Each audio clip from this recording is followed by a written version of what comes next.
upside down.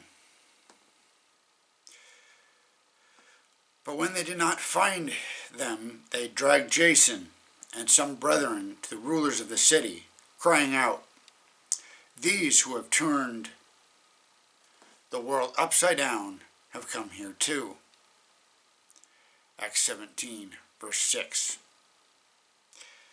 The 17th of March is the day much of the world has set aside to remember St. Patrick, the missionary who brought Christianity to a decidedly pagan Ireland.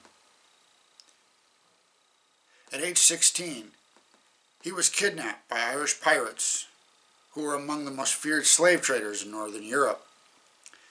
They were so skilled at stealing children, they were able to sneak into homes undetected, and parents only found out what happened when the sun came up in the morning. At the time of his abduction in the early 4th century, Patrick was not a Christian, even though he had been exposed to the faith at home.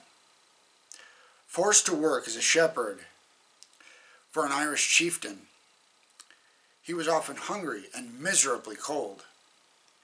He found himself with little to no human company, and with no place to turn but the God his father had served. Through much prayer, he became a devout believer.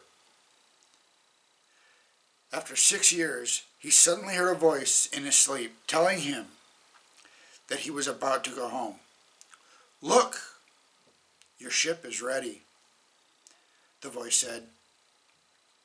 He chose to believe what he had heard and walked about 200 miles to the coast, where he discovered the ship he had been promised. After trekking the European mainland for a few years, he eventually found his way back to Britain.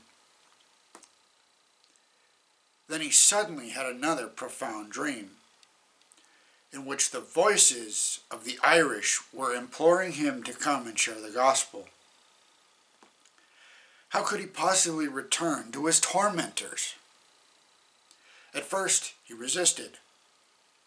But when the dream repeated itself, he became convinced that Jesus was sending him.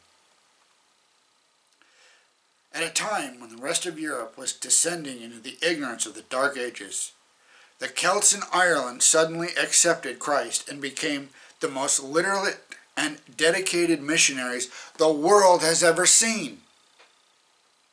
Before long, they had established centers of learning from one end of Europe to the other, and kept the light of the gospel alive when it was in danger of extinction just about everywhere else. That is the power of a life changed by Christ. If we could only accept that He is able to give us new hearts and clean slates, we would become unstoppable. Like Patrick, we could turn the whole world upside down.